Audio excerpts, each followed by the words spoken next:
en 2026, les Blancs vont devenir minoritaires aux États-Unis. C'est le grand remplacement. C'est France Info qui le dit. Sur Twitter, oui monsieur. Le grand remplacement. Et après en France, et partout, on va tous être grands remplacés. Alors déjà, tu te calmes et on va parler du concept grand remplacement et voir pourquoi cette théorie n'est pas très pertinente pour parler des évolutions démographiques futures aux États-Unis et aussi en Europe. Alors aux États-Unis, il y a des statistiques ethniques, c'est vrai que ça choque en France, mais bon, ça va permettre de réfléchir de manière un peu stupide. Le grand remplacement, c'est quoi? C'est quand il y a une population dans un endroit et à un moment, la population devient minoritaire. Donc aux États-Unis, tous les 10 ans, il y a un recensement qui est fait et on demande aux gens de cocher une case pour dire s'ils sont blancs, noirs, latinos, asiatiques, etc. En 2020, il y a eu le dernier recensement et on n'a pas encore le décomptage définitif, on n'a pas encore le PDF bien présenté avec toutes les informations. Mais ce que j'ai lu, c'est qu'il y a 204 millions d'Américains qui ont déclaré être blancs et la population, c'est 331 millions.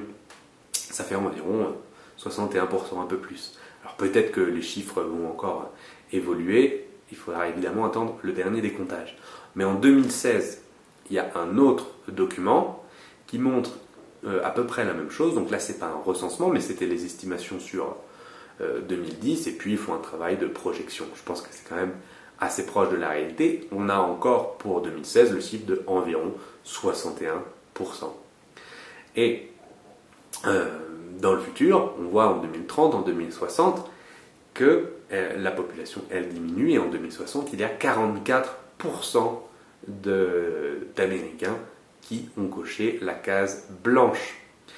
Mais, si vous regardez bien, ça saute aux yeux, on voit aussi qu'il y a les blancs non latinos et les blancs latinos. Parce que c'est une erreur très communément faite de considérer que les latinos, eh bien, ils ne sont pas blancs.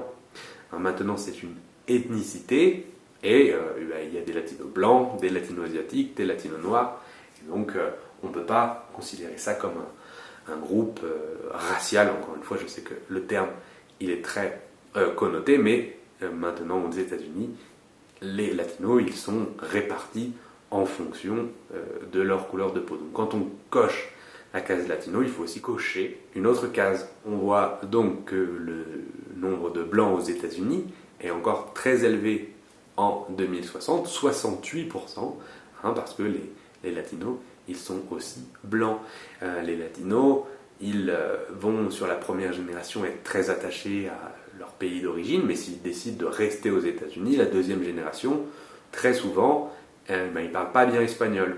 J'habite en Amérique latine, et c'est commun d'entendre un enfant de latino né aux États-Unis arriver en Amérique latine et parler espagnol comme une quiche.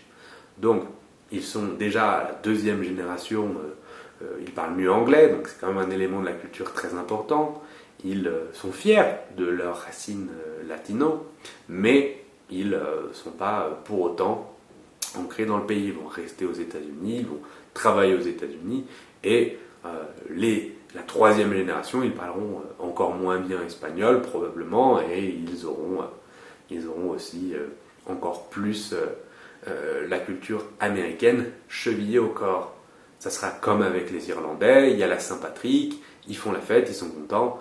Et bien pour les Américains avec des origines mexicaines ou pour d'autres pays, ce sera peut-être la fête d'indépendance. Au Mexique, c'est 5 mai, Cinco de Mayo. Et voilà, ce sera une fête aux États-Unis comme la Saint-Patrick. Mais fondamentalement, les latinos, ils vont totalement s'intégrer à la culture américaine. Il n'y a aucune raison de penser qu'ils vont continuer de garder les traditions de leur pays. Ils vont devenir 100% américains. Et comme avant, je pense vraiment dans les années 60 ou 70, il y avait dans le décomptage de la population américaine les blancs ayant des origines anglo-saxonnes ou du nord de l'Europe et ceux qui avaient des origines italiennes. Donc ce sera la même chose. À un moment, on arrêtera de faire la différence, il y aura juste une catégorie blanc et puis c'est tout. Donc ce qu'on voit dans ce document, c'est évidemment la diminution du pourcentage du nombre de blancs, l'augmentation du métissage. Et je pense même que c'est sous-évalué. La catégorie 2 races ou plus est appelée à exploser aux États-Unis. En Amérique latine, il n'y a pas de statistiques ethniques pour tout le continent, mais on peut quand même, si on regarde les plus grands pays, voir que le premier groupe, c'est le groupe métis.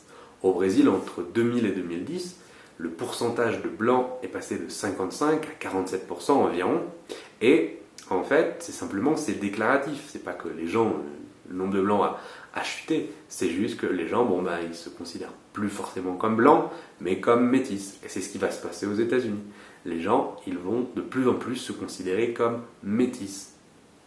Et c'est ce sur quoi je voudrais insister maintenant dans la vidéo, c'est que au final, essayer de compter les gens par rapport à leurs ancêtres pour voir si ils sont plus blancs ou alors noirs ou alors asiatiques, à un moment, ça n'a plus trop de sens parce que les populations, elles sont toujours appelées à se mélanger. 25% des latinos sont en couple avec une personne qui n'est pas latino. Pour les noirs, c'est une personne sur 5 et dans la majorité des cas, c'est des blancs non latinos. Donc la catégorie de race ou plus, la catégorie métisse, elle est appelée à exploser. Et je pense que ça va devenir la norme. Les États-Unis vont avoir ce qu'on peut appeler un melting pot, mais véritable. Parce que c'est ce qu'on dit souvent sur les États-Unis, c'est un melting pot, mais en fait, c'est peut-être vrai juste en Californie. Les Blancs étaient très largement majoritaires dans le pays. Maintenant, ce qui va se passer, c'est une transformation de la société avec un grand métissage.